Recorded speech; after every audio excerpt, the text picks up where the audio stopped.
Obrigada, Deus, obrigada, Jesus, por este momento de aprendizado, de ensinamento, de amor e caridade. Obrigada, Deus. Deus, nosso Pai, que sois todo poder e bondade, dai a força àquele que passa pela provação, dai a luz àquele que procura a verdade, pondo no coração do homem a compaixão e a caridade. Deus, dai ao viajor a estrela guia, ao aflito a consolação, ao doente o repouso. Pai, dai ao culpado o arrependimento, ao espírito a verdade, à criança o guia, ao órfão o pai. Senhor, que vossa bondade se estenda sobre tudo o que criaste. Piedade, Senhor, para aqueles que vos não conhecem, esperança para aqueles que sofrem. Que a vossa bondade permita aos espíritos consoladores derramarem por toda parte a paz, a esperança e a fé. Deus, um raio, uma faísca do vosso amor pode abrasar a terra, deixar-nos beber na fonte dessa bondade fecunda e infinita, e todas as lágrimas secarão, todas as dores acalmar-se-ão. Um só coração, um só pensamento subirá até vós, como um grito de reconhecimento e de amor. Como Moisés sobre a montanha, nós vos esperamos com os braços abertos. Ó bondade, ó beleza, ó perfeição. E queremos, de algum modo, alcançar a vossa misericórdia. Deus, dai-nos a força de ajudar o progresso, a fim de subirmos até vós. Dai-nos a caridade pura, dai-nos a fé e a razão. Dai-nos a simplicidade que fará de nossas almas o espelho onde se refletirá a vossa santíssima imagem. Que assim seja. Assim seja. Bonita oração. Então vamos lá. Olha, nós estamos na aula 35. Por favor, façam perguntas, façam colocações. Pode interromper, sim, viu? É só dar um grito, um berro. Relembrando aqui os nossos princípios, o nosso foco maior é na qualidade e menos na quantidade. Tem vezes que a gente acaba pecando. Por favor, puxe a nossa orelha. O outro item, disciplina no horário. Mais um outro item. É importantíssimo nós termos vários pontos de vista. Eu estou aqui apenas como um facilitador e aprendendo muito com a graça de Deus. Um de cada vez deverá se pronunciar, nós nunca tivemos problemas nessa área, graças a Deus. As diferenças de opiniões deverão ser respeitadas. Cada um tem uma impressão digital. Não tem como não ter diferentes opiniões. E nós estamos estudando o livro Espiritosfera, de Galileu Galilei. A psicofonia é de João Bebel, ele ia ditando, alguém escrevendo, lá em Franca. O João Bebel, ele coordena o Instituto de Medicina do Além. Eles chegam a ter 4.000 pessoas no sábado ali para serem curadas. Eu passei por uma cirurgia lá. É um trabalho maravilhoso.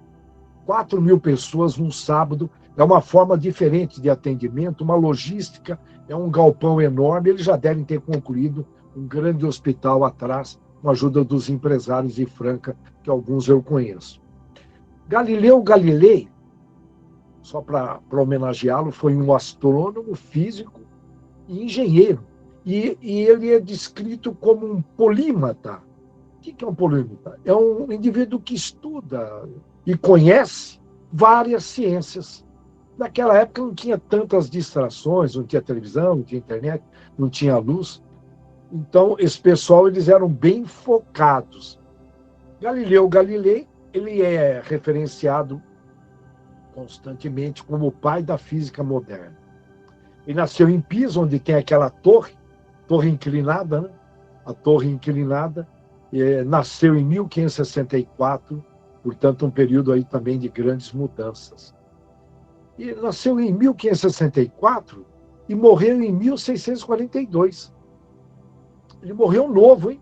Olha, é modo de dizer, tá? Olha, é modo de dizer, não é tão novo assim.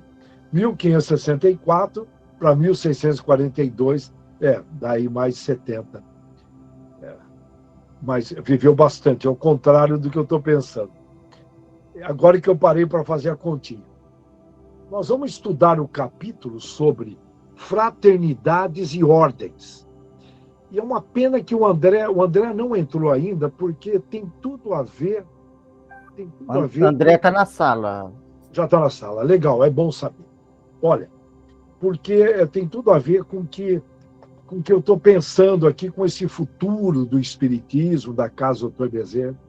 Apenas ideias para a gente refletir. Olha, que aqui eu não consigo ver todo mundo.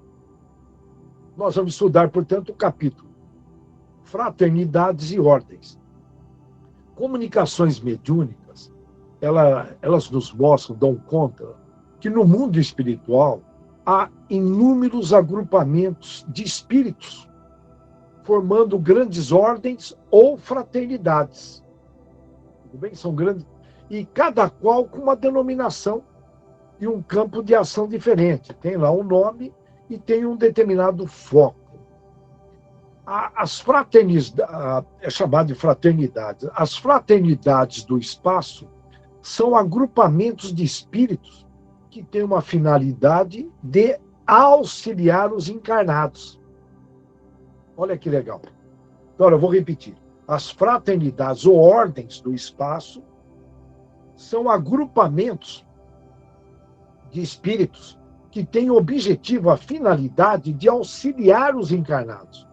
Portanto, nós estamos sempre muito bem amparados. O comandante Edgar Armond, eu vou explicar sobre esse paulistano, o comandante Edgar Armond, quando membro da Federação Espírita do Estado de São Paulo, isso na década de 40 do século passado, ele fez diversos estudos e pesquisas a respeito destas fraternidades. E ele tomava um cuidado de anotar o nome da fraternidade, isso mediante comunicações mediúnicas, o dirigente, o coordenador, a finalidade e o número de espíritos que estavam ligados, ajudando essa finalidade. Depois ele colocava esses dados no envelope fechado e pedia confirmação para grupos de médiuns do colégio de médiuns que ele tinha lá na federação. Somente quando um número superior a 6 médiuns emitia o mesmo parecer, tudo bem, ele confirmava, Allan Kardec fez isso também na França. Então, quando ele confirmava, no mínimo com 6 médiuns, ele trazia a público a existência do grupo fraternal. Olha o nome, grupo fraternal. E aqui, ele elencou, eu peguei alguns grupos que ele elencou, e eu vou detalhar e a gente fazer alguns comentários. Não está no livro isso daqui, isso é uma pesquisa minha, a parte do livro do Galileu Galilei. Ele citou fraternidade, eu fui dar uma pesquisada. E está lá, Fraternidade dos Cruzados. Esse é o nome. Quem que coordena? Ismael, que é o anjo tutelar do Brasil, é o governador espiritual do Brasil. E o objetivo desta fraternidade, proteger os trabalhos da federação. Isso na década de 40. E tinham lá 10 mil espíritos auxiliando. Não é brincadeira, não. Bom, nós temos que considerar que o estado de São Paulo é o estado com a maior população do Brasil. É o estado, deveria ser o estado de maior influência, e tem, entre aspas, mas não influência política, eu não vou entrar nesse campo, mas, enfim, é uma realidade. Bauru está no centro desse estado importantíssimo. Significa que nós, espíritas, católicos, evangélicos, religiosos, que se encontram aqui em Bauru, tem uma missão especial perante tudo isso. Eu não tenho dúvida disso. Se espera sair daqui de Bauru energias mentais extremamente positivas, porque cabe a nós exportarmos essa energia. Então, olha só, um grupo de fraternidade, e tem muita gente que fica aí na boa o dia inteiro no celular, e não consegue fazer uma oração por hora, meu Deus. Nós viemos aqui para trabalhar. Aqui não é o paraíso. E aí, ó, eu peguei um trecho, a gente pode encontrar isso lá no Brasil, Pátria do Evangelho, tem vários livros desse trecho.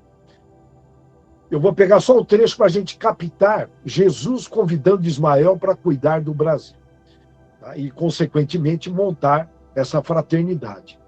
Uma alegria paradisíaca, está lá no livro, reinava em todas as almas que comemoravam o advento, a criação, da pátria do Evangelho, quando se fez presente na Assembleia Augusta a figura misericórdia de Jesus, do Cordeiro.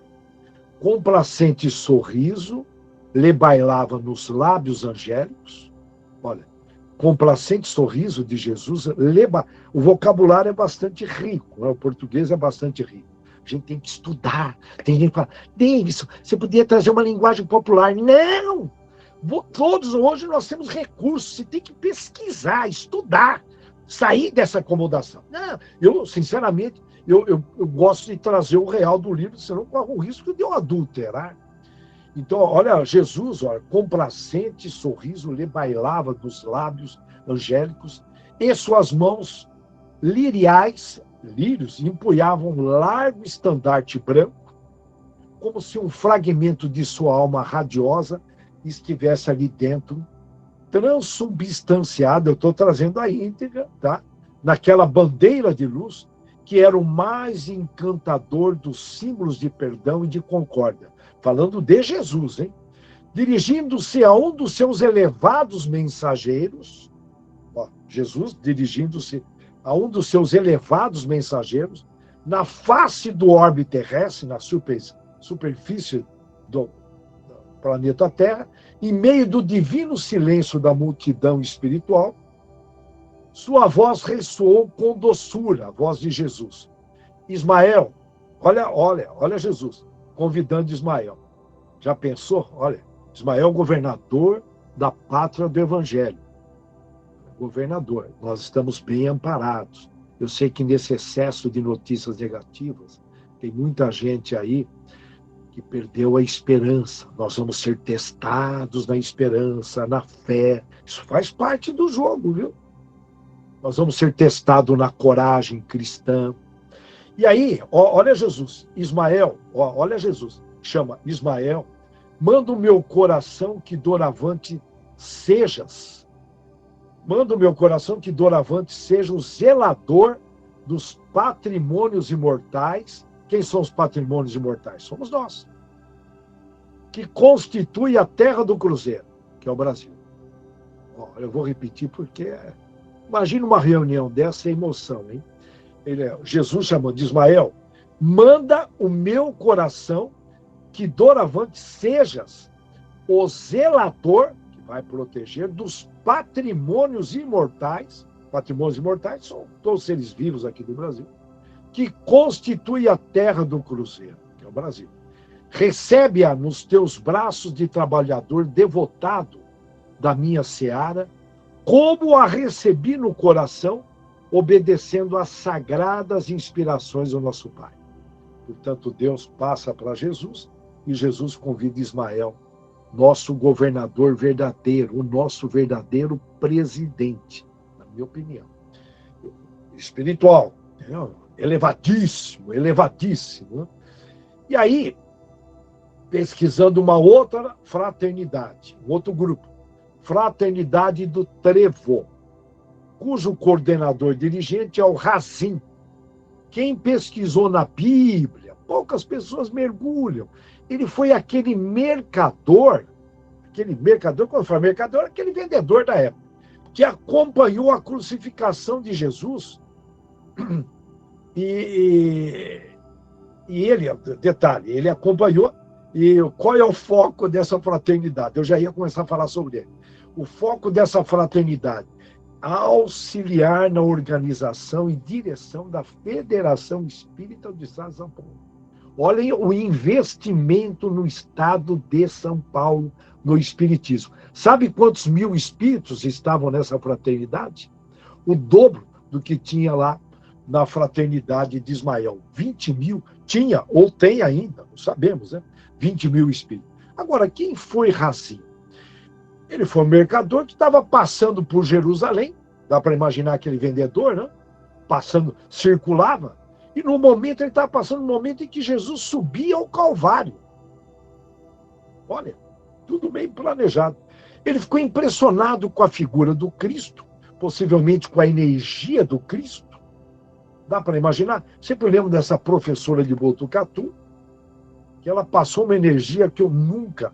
Eu já estive com o Divaldo Franco lá em Salvador, na Casa do Caminho, em 1990.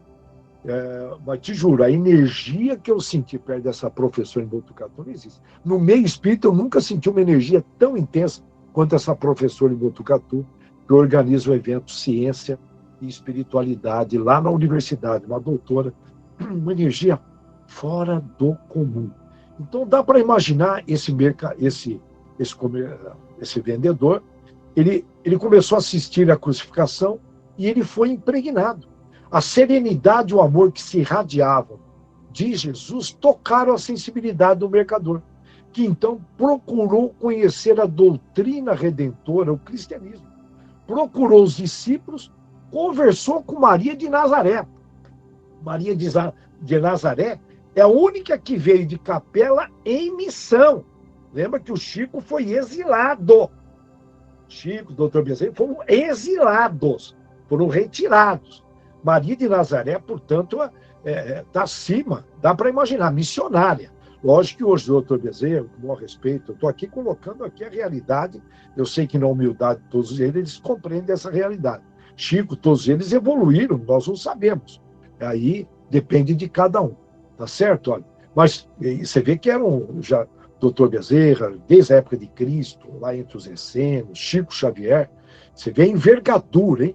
Dá para imaginar Capela quanto está evoluída, né? E ele conversou com Maria de Nazaré. Tudo leva a crer que o Razim também veio de Capela. Eu não tenho dúvida. Eu não tenho dúvida por ter essa sensibilidade. Conversou com Madalena e com quantos tiveram a oportunidade de receber as palavras do mestre. Ele se interessou. E ele, como homem de negócio, o Razim, ele verificou de pronto que somente ele contribuiu. Você vê que não é dado muita bandeira ali no anonimato. Ele contribuiu, olha que interessante, ele verificou de pronto e viu que somente uma organização poderia fazer com que prevalecessem os sábios ensinamentos de Cristo. Tinha que ter uma organização para disseminar isso. E voltando das suas viagens, não deixou que se perdesse essa oportunidade de mostrar o que havia aprendido. Então dá para imaginar, pouca gente fala no Razim, mas onde ele ia, ele levava o cristianismo. Aí eu deixo uma pergunta para nós. Onde a gente vai, supermercado, vizinho, nós estamos levando o cristianismo como o Razim levou? É uma pergunta. Será que eu só sou espírita, cristão dentro, quando eu estou numa reunião, dentro da casa do Dr. Bezerra? Espera aí. Nós temos que levar em todos os lugares. E quando ele retorna ao plano espiritual, Razim desencarna, ele se deparou com Jesus. Já pensou? Ele desencarna e encontra Jesus, que lhe ofereceu um trevo, para que através dele fossem reconhecidos todos aqueles seguindo suas experiências, aí entrasse nessas metas de servir no bem. E foi chamado para trabalhar na recuperação vibratória. Olha bem que Jesus falou, nós estamos te chamando para trabalhar na recuperação vibratória do planeta. Olha, esse planeta está sendo recuperado ainda. Basta ver a energia aí da pandemia, fez as pessoas baixarem o padrão, e mesmo aí com esse excesso de manipulações da imprensa, notícias negativas, dá para imaginar que no Brasilzão, no mundo, o mundo está se deparando mais com a verdade. Então, mais do que nunca, eu imagino que essa colônia, vamos chamar essa ordem, essa fraternidade do trevo, que Razin ele coordena, está tendo um trabalho danado nesse momento. E nós podemos contribuir com mais orações, com energias positivas, frear essas energias negativas que nos visitam, principalmente sendo espírita. Nós somos visitados constantemente. Por isso, eu chamo regra do 1. Uma vez por hora, respirar profundamente, porque a hora que você respira, você naturalmente eleva a frequência, se desliga desse mundinho agitado, que está aí, esse mundo agitado, e que vai ficar mais agitado. Você se desliga, fazer uma oração uma vez por hora não vai doer. Aí você não tem tempo, irmão? Pensa na imagem de Jesus, dura 3 segundos, ó, pensa aí. Morou? É regra do 1. E manda um desejo positivo para a pátria do Evangelho. Uma vez por hora, isso. Pronto. Vai machucar você, irmão? Não! Precisa de disciplina. Pô, se nós estamos aqui tendo essa oportunidade de poder trabalhar, não é por mera acaso que nós estamos no meio espírita e estamos no Brasil, é para trabalhar! Se não ficar aí pele fina. Aquela coisa igualzinha em todo mundo, todo robozinho, é sucesso profissional, que isso? Portanto, olha, veja bem, eu estou aqui só relembrando o trabalho da equipe de Razin, e que se apresentou ao comandante Armond, lá da Federação, oferecendo o seu conhecimento da organização em direção da casa. E na parte espiritual, foi inspirado para fundar a Escola de Aprendizes do Evangelho, a fim de preparar na Terra os novos discípulos que testemunhassem, através desses estudos, tudo bem? E do trabalho, a firmeza, a disciplina e o amor ao próximo. E aí, com possibilidade de se tornarem membros dessa nova fraternidade que estava se iniciando. Portanto, a fraternidade do Trevo, coordenada pelo Razin, tem a tarefa de orientar as organizações das casas cristãs. E aqui vai um parêntese. Me preocupa essa geração nova.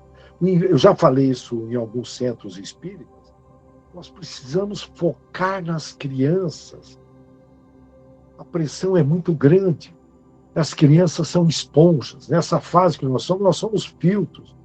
Não é fácil lidar com adultos, cheio de vícios, cheio de problemas a serem vencidos, necessidade de reencarnações. Investir em crianças.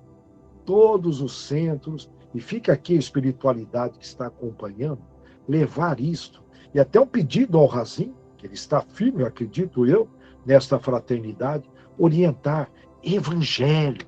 Tem algumas casas que investem em livro dos espíritos para criança de 4, 5 anos. Eu presenciei, eu dei aula. Um grupo falou, não, eu não aceito isso. Então eu punho o evangelho no meio lá, não tinha sentido, um absurdo. E aí tem a fraternidade dos humildes. Quem que coordena? Dr. Adolfo Bezerra de Menezes, esse médico incansável, médico dos pobres, que além de outras atividades, ele cuida dessa fraternidade, orientado, logicamente, para trabalhos de cura lá na Federação. Eu estou pegando ali o que o comandante Armond, ele pesquisou na década de 40, hein? Então, olha, lá ele tinha um trabalho de cura como nós aqui, na Casa Dr. Bezerra.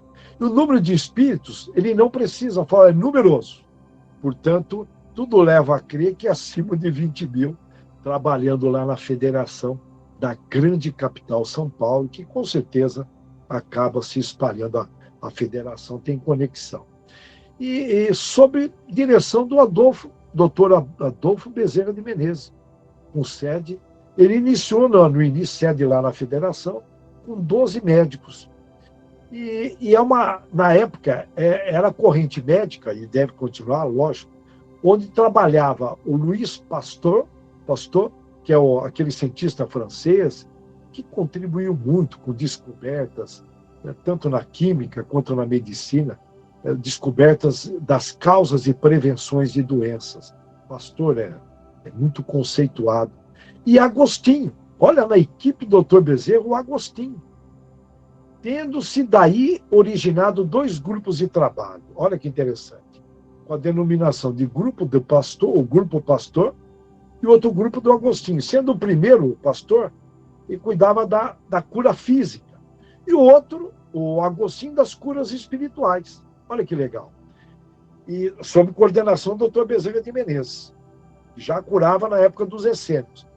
E a atividade principal dessa fraternidade, a atividade além da cura, era e é, acredito eu, o estudo e a investigação científica, visando curas de moléstias físicas e psíquicas. Olha que maravilha! Nós sabemos que na casa do Dr. Bezerra tem um setor da área de psicologia, tem um setor veterinário e tem o setor da parte física, funcionando tudo lá. Quantas receitas nós já pegamos para animais, a área veterinária e mesmo na área psicológica a gente acompanha. Então, é característica dessa fraternidade do Dr. Bezerra. E tem a fraternidade dos essênios, que o Dr. Bezerra tranquilamente poderia, uma vez que ele foi um ancião na época de Cristo, lá na chácara das Flores, em Hebrom, na Palestina, na época de Cristo. Cristo visitou o Dr. Bezerra. O Dr. Bezerra é para lá de braço direito de Jesus Cristo. E o foco, veja bem, essa fraternidade dos essênios, quem cuida é o Hilarion. Hilarion. O propósito, esclarecimento evangélico para auxiliar a reforma íntima. Olha, então, um esclarecimento para auxiliar a nossa reforma íntima. 5.000 espíritos faziam parte, isso no década de 40, a informação que eu tenho. E quem foi esse Hilarion? Ele é conhecido como Hilarion de Montenebo. É o autor espiritual do livro Harpas Eternas, no qual ele relata ter sido contemporâneo de Jesus, ter convivido com Jesus. Tem muita gente que conviveu com Jesus no anonimato, que nós não conhecemos. E sobre a orientação de Hilarion, detalhe, essa fraternidade, a sede está lá em Monte Nebo, que é na Palestina, eles trabalham no setor de esclarecimento e fortalecimento moral. Olha que interessante. Fortalecimento, porque as tentações vêm. Se a gente não tiver fortalecido, visando, olha, aprendizes para o futuro, testemunhos no futuro. Em 1950, quando a Federação Espírita do Estado de São Paulo foi chamada por Ismael a cumprir sua tarefa educacional, a Fraternidade dos Essênios veio colaborar, inspirando o comandante, Armond, a organizar essa escola de aprendizes. Olha que legal, escola de aprendizes. Utilizando a disciplina essênica. A disciplina essênica não é fácil. Eu estou lembrando de Emmanuel, junto com o nosso Chico Xavier, que o Chico questiona ele o que seria o essencial para evoluir. Emmanuel vira e fala, olha, são três detalhes, 3 coisas. Disciplina, disciplina, disciplina. Sem disciplina não há êxito. Disciplina é tudo. Se a gente quer vencer, lado espiritual, lado familiar, lado social, qualquer lado, qualquer área. Disciplina. E aqui no Brasil, nós não fomos educados para ter disciplina. Basta ver os líderes. É uma vergonha. Eu não vou entrar nessa área. Eu falo líderes de maneira geral. Nas escolas, nas famílias, muitas vezes em algumas religiões. Então, olha, disciplina tem que vir de cima, efeito chuveiro, por isso que existe a tal da liderança. Então, nós precisamos olhar com carinho, desenvolver esse senso de disciplina. E olha a programação maravilhosa dessa disciplina essênica. No primeiro grau desses aprendizes, eles aprendiam a despertar no coração o amor ao bem, através do estudo evangélico. O amor ao bem. Com certeza, Pestalozzi ajudou que foi o professor de Allan Kardec no início do século XIX, com certeza. Segundo grau. Primeiro grau, então, aprender através do Evangelho o amor ao bem. Olha que interessante. Segundo grau, você foi promovido para segundo grau. O aprendiz passa a servir. Vivenciando é que você tem que vivenciar para você aprender. Você vê que essa escola... Eu fiz aí um cursinho superior e não tive nada prático, eu tive que aprender. Escolinha sem vergonha, gente. E o meu maior professor foi um ex-cortador de cana, que não tinha nem colégio. Ele que me ensinou na prática. É uma vergonha. Século XXI. Já na Alemanha tem. Eles chamam, a engenharia tem residência, tudo tem residência. Aqui só a medicina tem residência. Também só faltava, né? O médico ir lá na prática. Maria do Carmo, vamos curar ela, vamos curar. Eu só tenho a teoria. Não tem sentido. Então, veja bem, eu só estou pegando aqui, olha, vivenciar a prática da caridade, que é a única forma de se aproximar de Deus. Eu vou inventar um atalho, eu sou esperto, eu sou brasileiro, criativo. Esquece. O único caminho é a caridade. É a caridade. A gente ouve isso, o tempo passa, e passa a semana. Aquela conversinha, depois, aí você desencarna e chega lá com aquela cara de constrangimento. Pô, irmão, te colocamos no meio espírita. Toda semana se falava em caridade, você ficou ali, meia boca, cara. O que você quer, irmão? O que você quer da vida? Olha o investimento. Colocamos o anjo da guarda, guia, parentes te acompanhando. Planejamos pessoas pedindo ajuda ao Senhor. Você acha que é fácil trazer uma pessoa lá para pedir ajuda a você? Em 170 reencarnações, cheio de planejamento. E você ficou aí, né? Teórico, não dá mais, irmão. Irmão, acorda.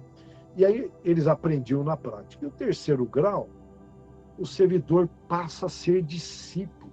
Olha que legal, né? Na realidade, tem uma jogada aqui de apóstolo, né? Que o apóstolo leva para longe, apóstolo, né? Discípulo, você está ali, né? Aprendendo e tal. Apóstolo leva a distância, como Paulo, né? Que andou aí 28 mil quilômetros. Né? Hoje, através das reuniões online, nós estamos levando a distância, tudo isso. Né?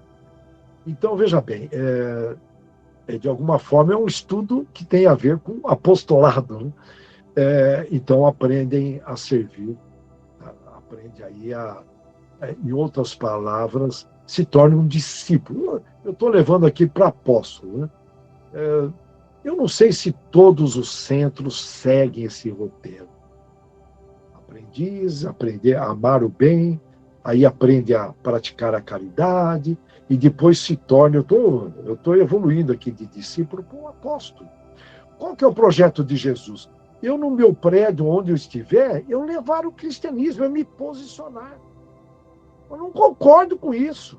Está lá no Evangelho, São Luís tem que denunciar. Não, isso é julgamento, não é julgamento. Se vai prejudicar muitas pessoas, você tem que denunciar. Você tem que participar. Você tem que defender o bem, irmão. Né? É mais ou menos. Tem que se posicionar.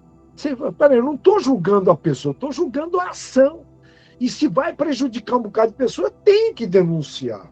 Eu tenho que fazer parte. Senão eu fico aqui morno. Morno não tem vida, a vida já é curta. Aí se reduz pela metade, é uma vidinha, né? E tem a fraternidade dos egípcios, que aí o coordenador Sêmulo, que o propósito dessa fraternidade é fortalecer o psiquismo dos médiuns. Olha que legal, hein? Você vê que nós estamos amparados, né? Olha, qual que é o propósito da fraternidade dos egípcios? Lembra lá, os egípcios vieram da constelação de Capela. Os hebreus, os arianos, os indianos, né?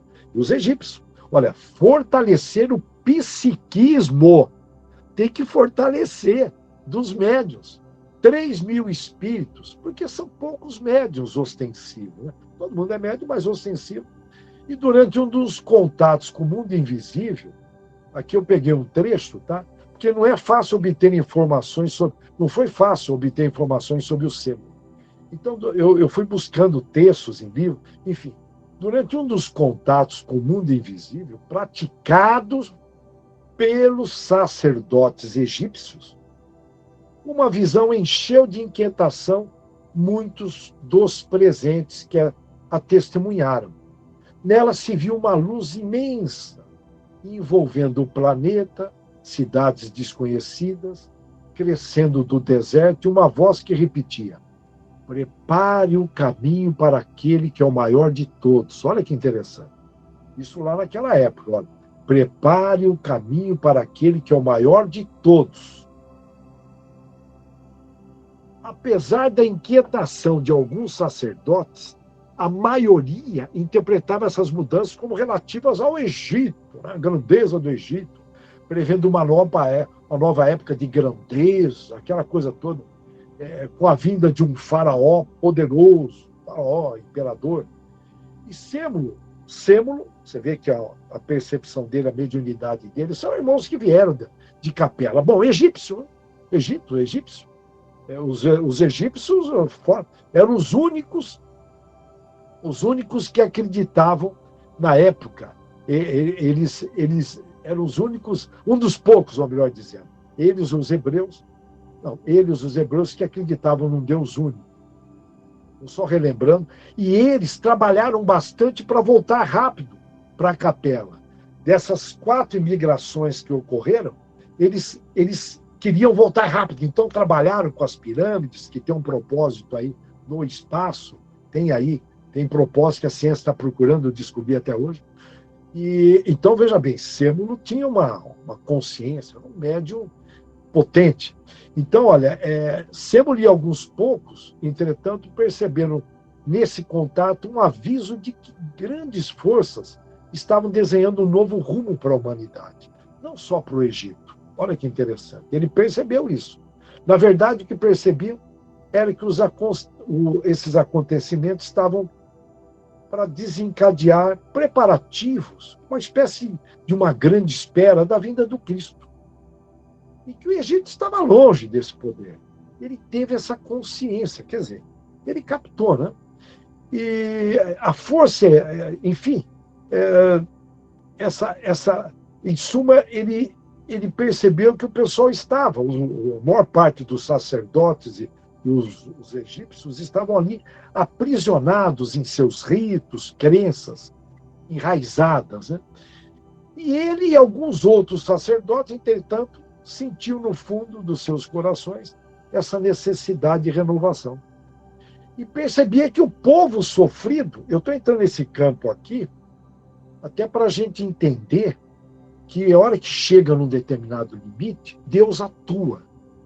Eu sei que todos nós sabemos, mas esses momentos históricos do Brasil, da Ucrânia, da Europa, Estados Unidos, enfim, é interessante a gente saber disso. Eu sei que a gente sabe, mas é interessante refrescar a memória. O Sêmulo, ele percebia que o povo estava sofrendo, e sofria principalmente devido às castas. As castas são uma forma tradicional de dividir as pessoas, os indivíduos, em grupos. É muito comum, cheio de preconceito. É uma espécie de divisão social. E é muito comum até hoje isso. E são baseados aí em preconceitos econômicos, culturais, religiosos, inclusive. Em algum meio você fala que você é espírita, eles te discriminam, né? Então, veja bem, e ele sabia que essas castas, essa classe, eu não vou usar nem o termo classe A, e a gente vê hoje no planeta Terra, essa turma lá de Davos, né, na Suíça, né, que é o Clube da Montanha, chamado aí, né, ocultavam injustiça. Porém, poucos tinham poder de alterar aquilo. Uma espécie de uma ditadura. E como modificar aquilo tudo, aquele orgulho, aquela cultura egípcia? Como ensinar algo novo a essas mentes cegas pelo conhecimento antigo dos egípcios sobre a vida e a morte? Os egípcios já acreditavam em reencarnação, lógico, conforme nós comentamos. Como erguer essas criaturas humilhadas a uma nova condição quando o próprio dirigente era considerado um deus. Ou seja, é muito parecidinho aqui com o Brasil. Tem pessoas que viajam Brasil e outras partes aí. E aí que é fundado esta, podemos dizer, essa fraternidade. Interessante, né? E um detalhe importante, os egípcios, eles tinham conhecimento, né, da lei da ação e reação. Isso eles já trouxeram lá. Você vê que é uma lei do universo. E agora, eles captam que esses governantes e sacerdotes que se desviavam, se tornavam desleais aos divinos princípios da ordem da justiça, que alteraram a intenção e mesmo a pureza originais, sacerdotes, vinha essa reação. E aí essa ordem foi instaurada, visando aí restaurar essa luz e botar ordem nisso. E é interessante que Sêmulo, ele desce os degraus do templo e ele de alguma forma orando, pedindo que a verdade lhe fosse revelada, por mais dura que fosse, ele perguntou, olha que médium, perguntou.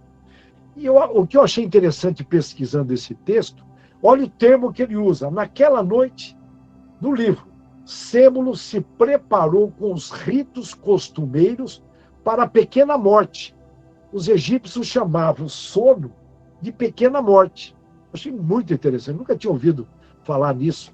Por isso que é interessante esse estudo nosso, a gente aprende muito, né?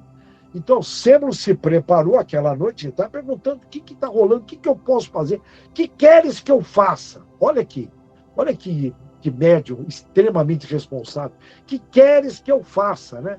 E ele se preparou para a pequena morte, que é uma noite dormida. O Chico Xavier já falou, né? Nós morremos todas as noites quando dormimos. Né? Eu achei interessante, pequena morte, como era chamado o sono entre os egípcios, egípcios médiuns, devido ao desdobramento daquela alma. E em espírito ele foi levado longe, distante, numa planície estrangeira, e lá ouviu. Eis aqui onde erguerei o templo da verdade. Ele ouviu isto. Vede e preparai-vos para o regresso da justiça e do amor. E profundamente emocionado, Sêmulo acordou e agradeceu ao Senhor de todas as criaturas pela revelação. A partir daquele dia, ele procurou enxergar tudo com novos olhos, e assim foi que, já sendo amigo de Moisés, pôde sentir nele um futuro grande líder de uma nova época. Legal, né? Gostei muito desse. E eu estou trazendo mais uma fraternidade, que é a fraternidade dos hindus, Krishna. Krishna foi enviado por Jesus como emissário. Tudo bem? Ele foi enviado visando elucidar o desenvolvimento mediúnico. Olha, o foco dessa fraternidade dos hindus é clarear, vou melhor dizendo, o desenvolvimento mediúnico. 5.000 espíritos. E lembrando que o comandante Armond, lá em São Paulo, na federação, ele que estava captando tudo isso, essas informações. Agora, quem foi Krishna? Ele veio de Capela, teve aquela reunião com Jesus, veio para preparar o cristianismo no meio indiano. A gente sabe que os indianos vacilaram, ficaram ali meditando, confundiram alguma coisa. Era para trabalhar, enfim. Desculpa, eu estou colocando de uma forma bem resumida.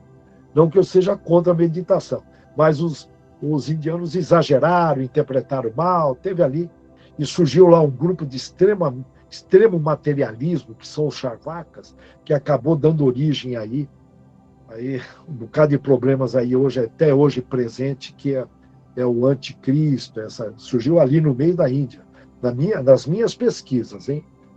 Está lá entre os Charvakas. E o Krishna veio, o emissário de Jesus, preparando o cristianismo naquela linguagem dos indianos, porque a constelação de Capela são vários planetas. Então, os hebreus de um planeta, os indianos de outro, perceberam? E então o Krishna levou aquela linguagem indiana. E E ele viveu na Índia antiga há mais de 5.000 anos. E ele traz uma mensagem de amor, fé e esperança. É a linguagem cristã, respeitando a cultura indiana.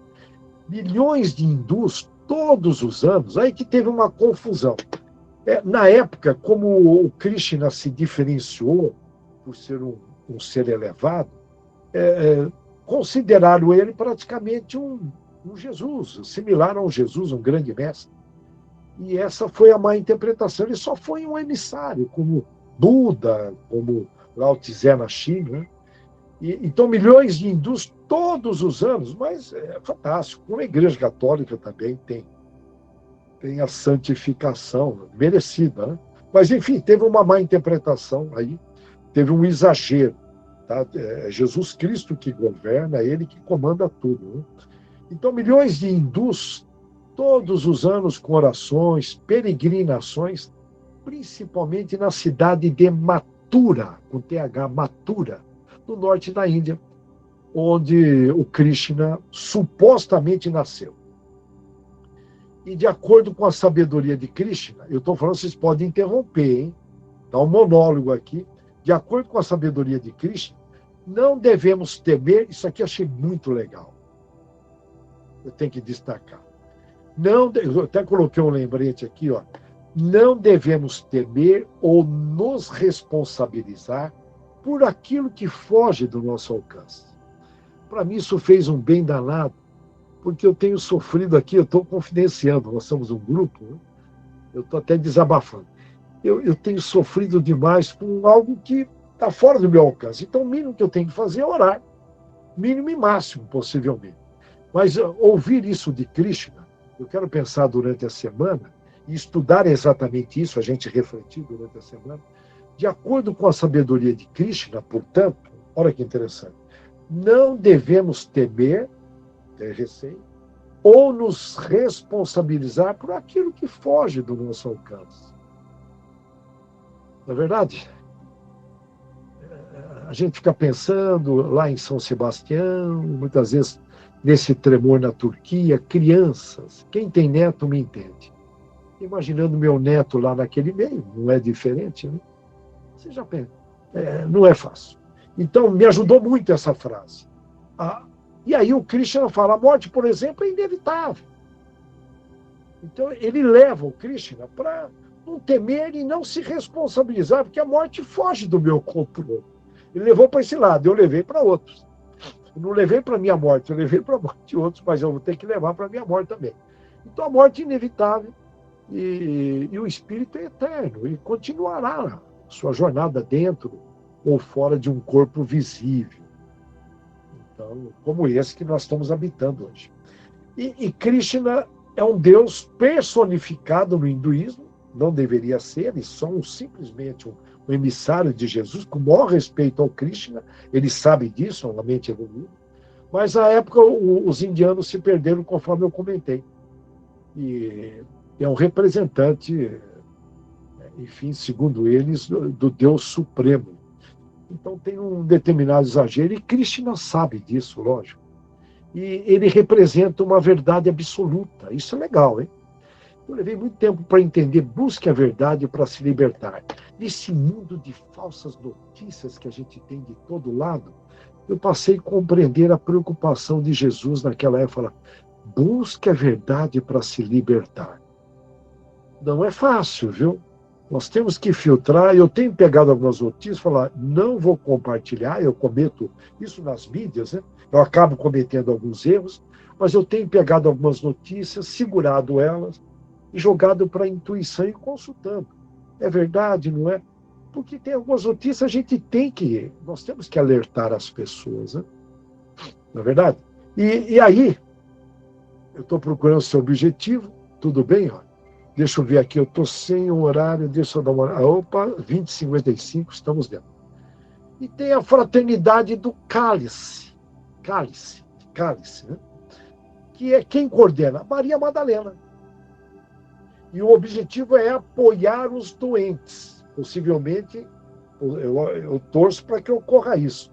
Que essa fraternidade nos ajuda, porque são todos ligados ao Dr. Bezerra, nos ajuda também esse apoio nas reuniões de quinta-feira de cura e nas reuniões de sábado, nossas presenciais. E o número de espíritos que contribuem nesta fraternidade, nesse grupo que está aí no plano espiritual, é numeroso. Então, tipo, eu imagino aí bem acima de 20 mil espíritos. E aí vamos falar um pouquinho de Maria Madalena. Ela foi uma seguidora de Jesus. E ela é mencionada na Bíblia, no Novo Testamento. Ela foi uma das mulheres curadas por Jesus. E o que me chamou a atenção, olha que interessante. E também foi, temos que lembrar, antes de falar o que chamou a atenção, temos que lembrar que ela foi a primeira a ver Jesus após a ressurreição. Com certeza ela veio de capela, porque não poderia ter risco. O que diferencia o cristianismo das outras religiões é exatamente a ressurreição. Jesus provando a vida continua. Eu sei que aí dá uma conversa danada. É o que diferencia de todas as outras religiões. E ela foi a primeira a ver. Pedro ficou lá, estavam todos escondidos, com receio, né? Aquela coisa toda, né? E ela foi lá. E ela que avisa depois, volta ela, mas a Maria volta. E avisa Pedro e alguns discípulos que Jesus estava vivo. E ela aparece na Bíblia como Maria chamada Madalena, e provavelmente, deixa na Bíblia, provavelmente essa designação seja referência ao local onde ela nasceu, de origem, que é a aldeia de Magdala, na Galiléia. Então, por isso, tudo bem, olha, por isso o nome dela Maria Madalena, aí no caso, devido Magdala, tudo bem? Da cidade de Magdala. Então, ficou Madalena. E a Bíblia não fornece praticamente nenhuma informação específica, não se aprofunda sobre quem foi Maria Madalena. Ou seja, nada é dito sobre sua família, outras informações ali da biografia dela. Apenas somos informados que ela era originária da região lá da Galiléia, de Magdala.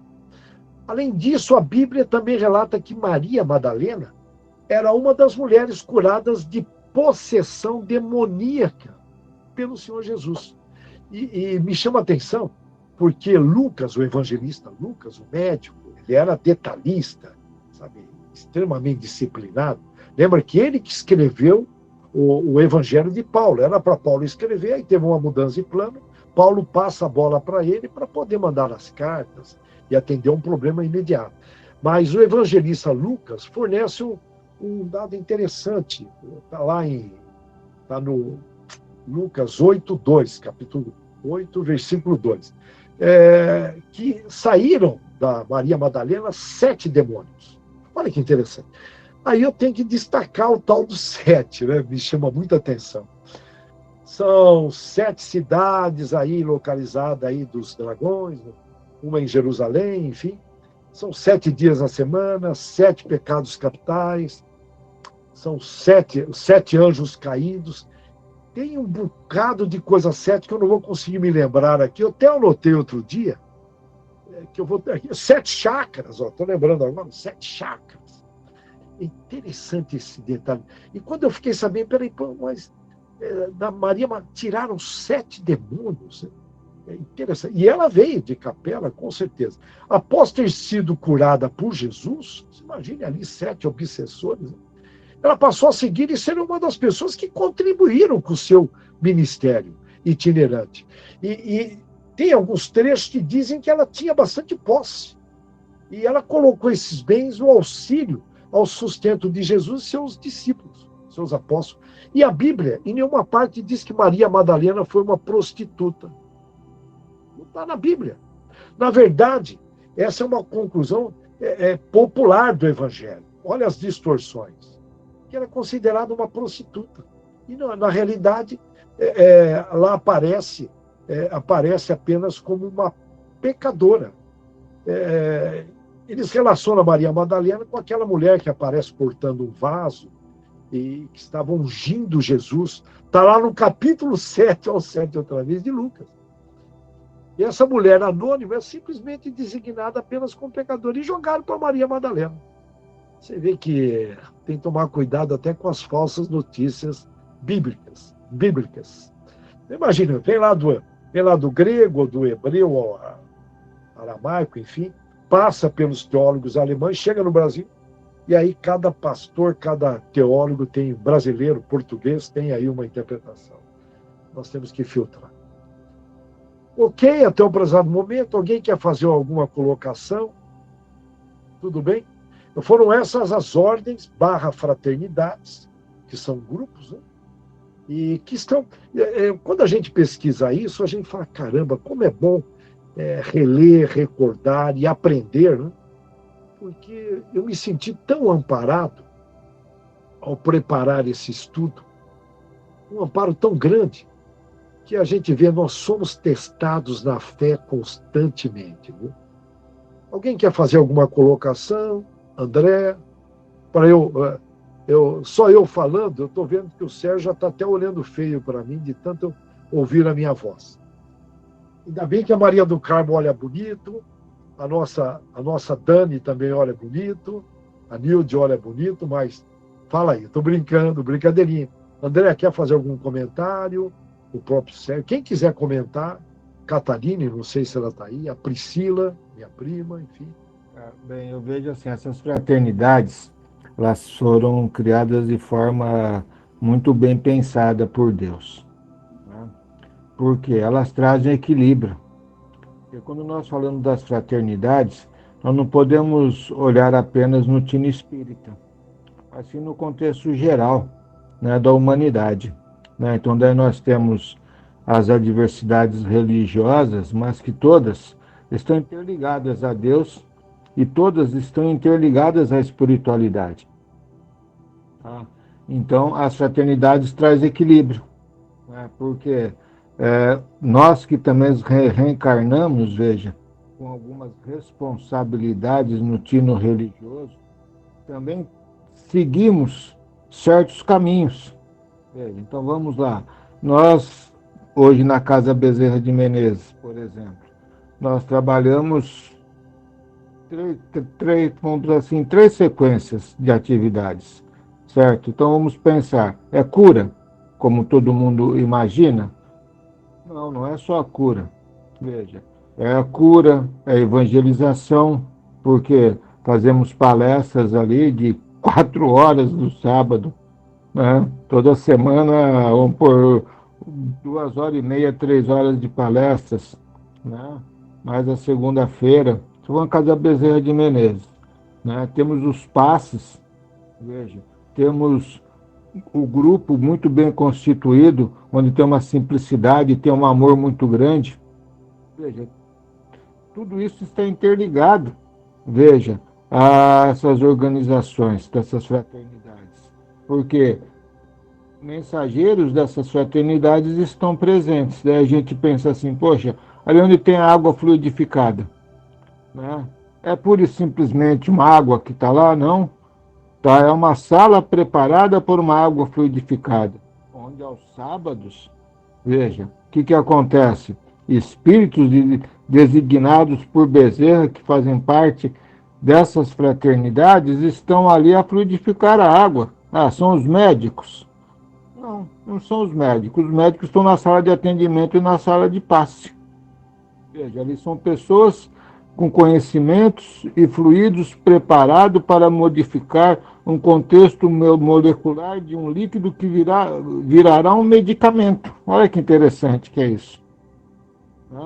Aí nós temos as palestras, começa 13h, né? Estou falando só no sábado, tá? Aonde é o que é as palestras? É evangelização, é despertar conhecimento, certo? É proporcionar às pessoas que façam suas reflexões, alterem seu modo de visualizar a vida. Veja, ali também é um trabalho de cura, certo? Cura espiritual, cura moral. Para depois, olha só, entrar dentro de uma sala de passe, onde vai receber todos os fluidos, onde aí sim tem né, a medicina, coordenada pelo Dr. Bezerra de Menezes, com todos os encarnados que ali estão, doando seus fluidos animais, mas os fluidos espirituais se tornam um fluido misto, da qual estará a equilibrar as moléculas, as células e a mente e o coração das pessoas que ali passam e recebem os passes. Por isso que na sala de passe tem que ter muita concentração, muita simplicidade, muito amor. Depois passa pelo atendimento médico, onde recebe esclarecimentos e também os fluidos naquelas câmaras, né, da qual a espiritualidade ali prepara e proporciona em forma de benefício às pessoas que ali chegam. Saem dali e retornam para os seus lares diferentes, né? Então veja, né? Daí tem o hospital espiritual, que atende, né, aqueles espíritos que não, vamos dizer assim, dentro de um espaço geográfico, onde estamos nós localizados, até algumas cidades que eu não sei qual que é, não me lembro se vai até Araraquara, até onde que vai, depois de Araraquara tem outros hospitais com responsabilidade, existe uma área demográfica, veja, né, da qual os espíritos que desencarnam são direcionados a esses prontos atendimentos. Nós somos um hospital de pronto atendimento designado a uma área geográfica de Bauru até Araraquara, por exemplo, né, num espaço geográfico que o Dr. Bezerra designou, e os espíritos vêm para lá.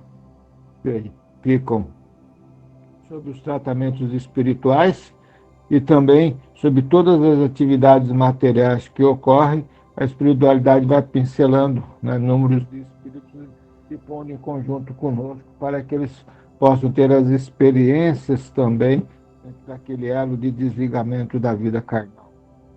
É muito interessante isso. Tem o hospital psiquiátrico, né, que você comentou da psicologia, que é da psiquiatria, vamos dizer assim, certo? Também acoplado ali, pode ver que muitas vezes vem pessoas totalmente desequilibradas, está atreladas às nossas atividades espirituais também, né?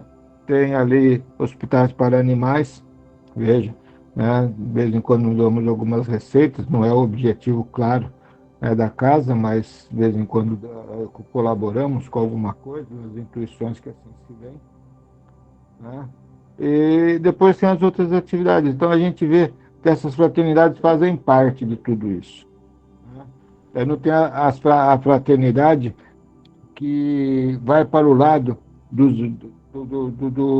da evangelização mediante o evangelho cristão, a teologia, tudo. Agora você começa a imaginar as casas evangélicas. Essa fraternidade está lá dentro muito forte, veja, né? Por quê?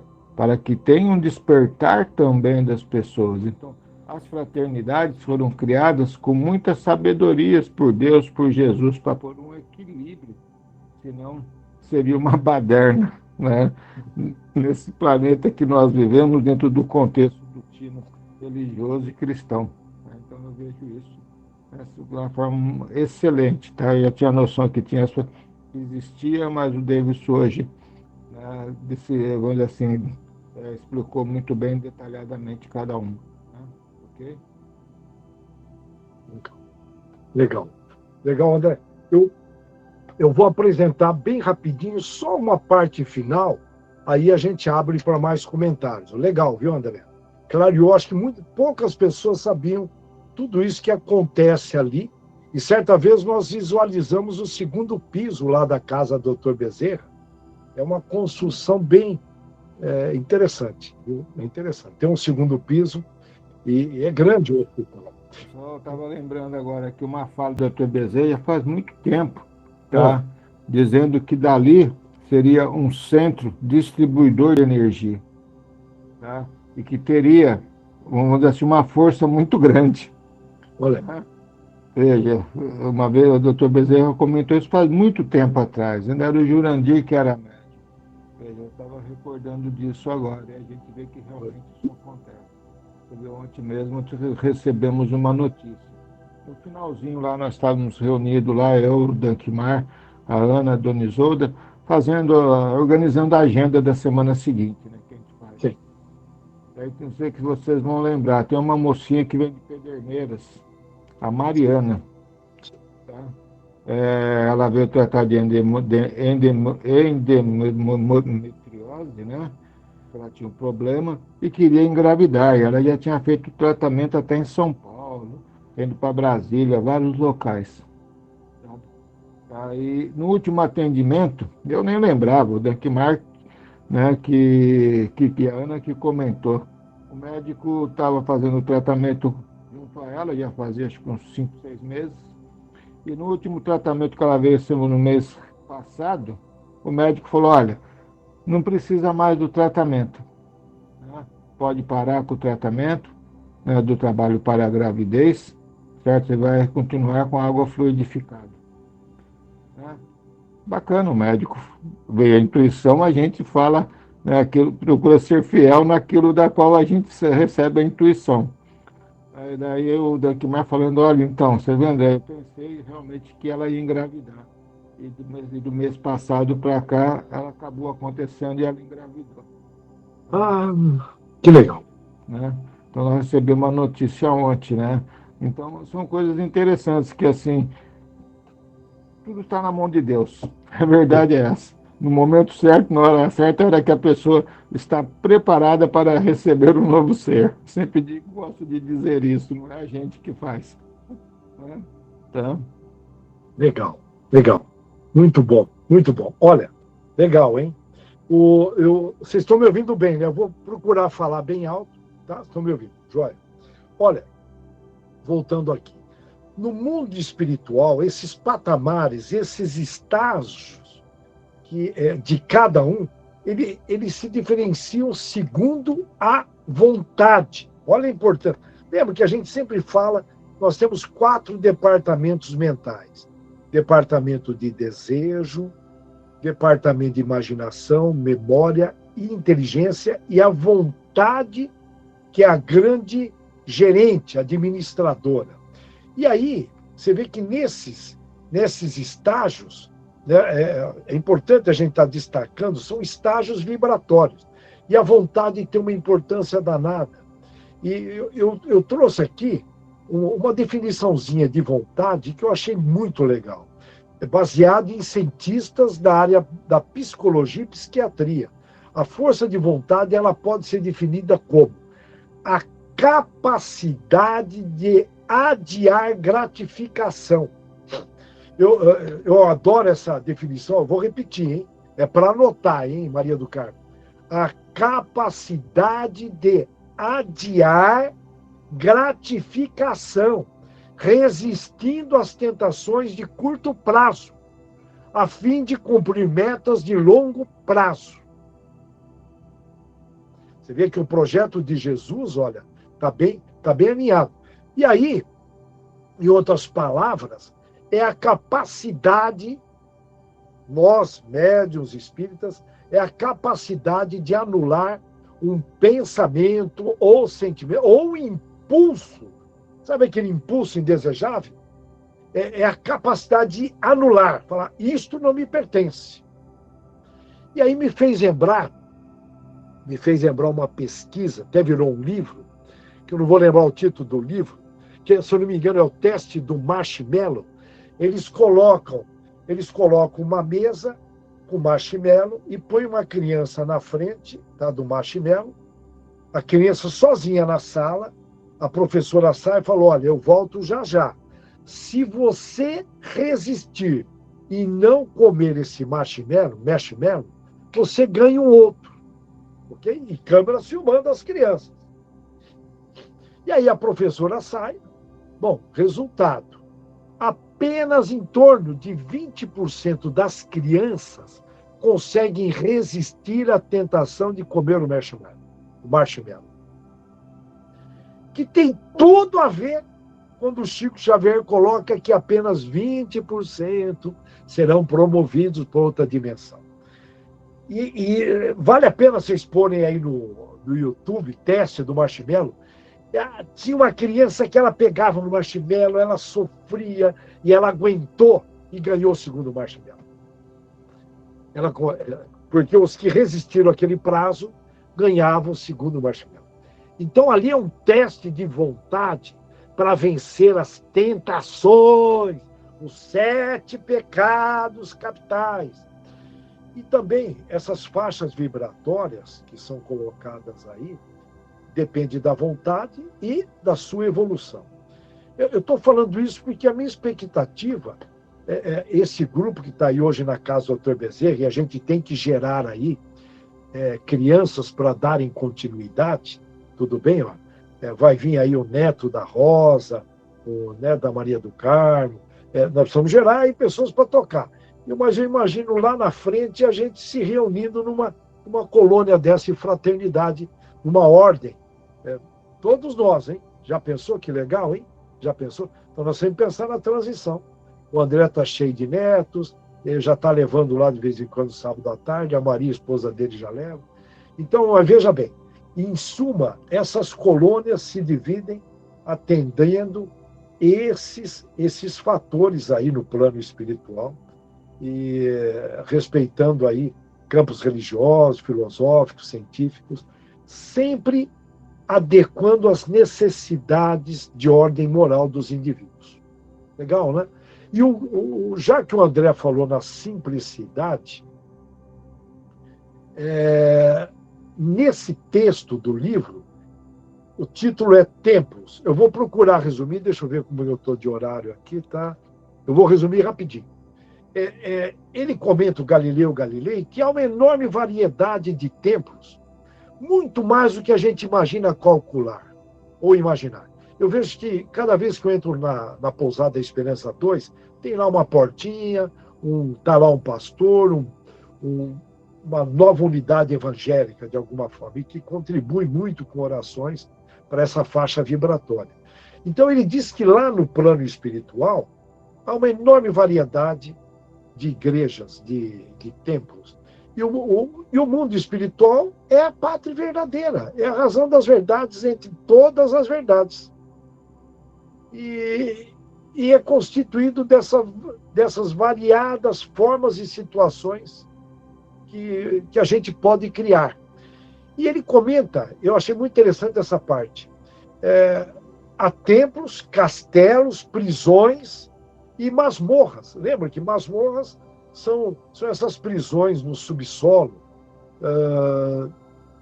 que na época, isso aí surgiu entre os mouros. Os mouros, podemos dizer que os mouros eram os cristãos que chamavam as pessoas de pele escura e da religião muçulmana, olha, pele escura e da religião muçulmana, chamava de mouros.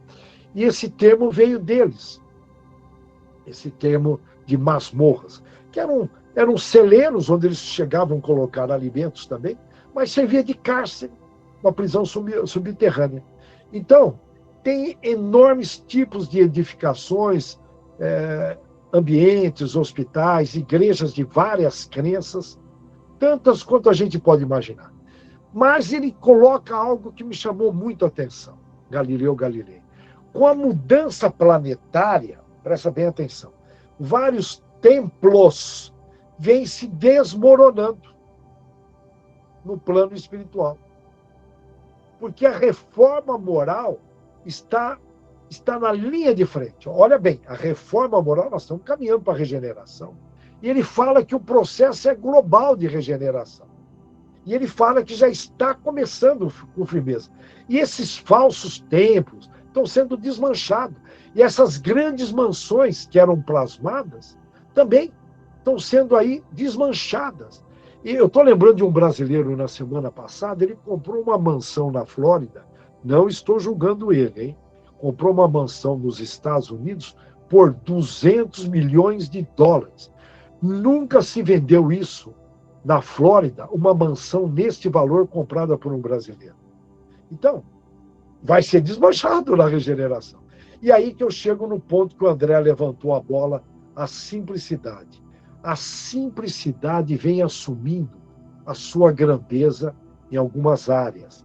E essas colônias de fraternidade, elas vêm, de alguma forma, vêm utilizando essas grandes mansões e mesmo igrejas que estão sendo aí, se tornando obsoletos, estão sendo transformados em hospitais, ambientes de cura.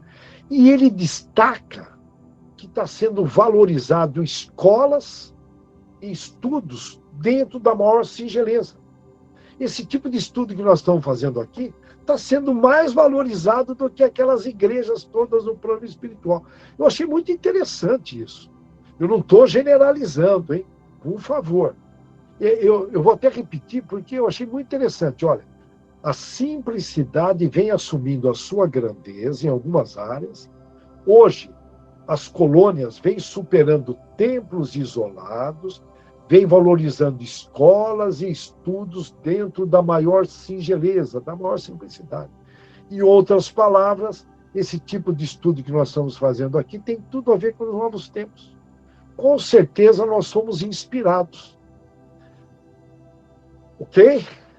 Portanto, ele comenta também que era muito comum pastores, padres, pessoas, ao desencarnar, querer construir esses planos, esses templos lá no plano espiritual. E isso, de alguma forma, está sendo alterado. Mesmo queriam construir sinagogas. Então, eu paro aqui porque eu achei muito interessante a importância desse estudo que nós estamos fazendo, de uma forma muito simples. Todos nós estamos aprendendo, e é muito rico estar preparando esse estudo, que a gente acaba aprendendo muito. Eu, particularmente, todos os estudos ajudam, mas esse me ajudou muito, considerando aí um período histórico da minha vida. Eu curti demais esse estudo e quero repensar um pouquinho mais. Esses estudos, quanto mais a gente pensa, reflete, a gente enxerga detalhes que o autor Galileu Galilei quis colocar e muitas vezes a gente não se percebe. E fica claro que o mundo espiritual está se modificando lá no plano constantemente, de acordo com essas evoluções planetárias, nós estamos muito conectados. Então, é muito bom saber disso. Eu paro aqui, nesse momento, senão eu vou estourar o tempo. Eu vou inventar. Ixi, também sigo. Eu queria comentar aí, você falou de nós sermos um grupo da fraternidade no plano espiritual. Eu até não tinha imaginado a tal tamanho, e não sendo presunçoso, veja, eu vejo assim, que o grupo hoje, aqui mesmo na parte carnal, já é um grupo, vamos dizer assim, que foi escolhido. Eu sinto isso. Por quê? Porque existe uma grande afinidade entre todos. Pode ver que muitos, mas muitos mesmos, querem participar do grupo da Casa Bezerra. Poucos chegaram e ali adentraram, se sentiram bem, começaram a participar e estão assim, há muito tempo, né? E sempre quando a gente se encontra com uma alegria muito grande. Então, isso significa afinidade espiritual e responsabilidades que Deus deu para que juntos pudéssemos fazer alguma coisa. E você vê que as coisas vão acontecendo. Não vou citar nomes, mas agora recentemente, veja, na parte das lives online, nós começamos lá simplesinho, veio o Sérgio, afinizou-se com o grupo, afinizou-se com a simplicidade, afinizou-se com a essência da qual nós assim colocamos dentro dos princípios cristãos. Veja, e está dando, junto com todos, um corpo muito grande nessa divulgação. Mas por que isso? Porque ele se afinizou e faz parte do grupo, com certeza programado na espiritualidade. E no futuro, eu tenho a certeza absoluta, isso eu já falei para o grupo, que nós estaremos juntos na espiritualidade, dando sequência em tudo que fazemos aqui no mundo material. Isso eu tenho dentro de mim com muita convicção, entende? Porque é um grupo constituído já, não nesse momento, há muito tempo, muito tempos atrás, ele vem se reencontrando, né, a cada época e se progredindo e fazendo aquilo da qual, assim, né, Deus espera da gente. Né? É o que eu penso. Tá? Legal. Mais alguém? Podemos fechar? A Rosa quer fazer oração para nós? Não? Tudo bem? Sim. Vamos mentalizar Jesus adentrando em nosso lar, nos fortalecendo e nos amparando em todas as nossas dificuldades, nos dando, Pai, a tua luz e o teu amor, curando aqueles que estão enfermos, aqueles que foram colocados o nome no grupo, que cada um possa receber neste momento as nossas orações, os nossos bons pensamentos. Pai, que a sua divina luz, o seu divino amor se estenda sobre toda essa cidade, sobre todos os nossos lares, nos fortalecendo e nos amparando para a nossa cura moral e a nossa cura espiritual. Pai nosso que estás no céu, santificado seja o vosso nome. Venha a nós o vosso reino.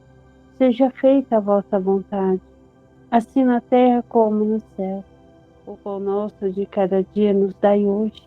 Perdoa, Senhor, as nossas ofensas, assim como nós perdoamos a quem nos tem ofendido. E não vos deixeis cair em tentação, criarmos tentações. Mas livra-nos, Senhor, de todo o mal, do corpo e do espírito. Obrigada, Deus, por todo esse estudo. Obrigado por esta luz, por este amor, por este dia. Que assim seja.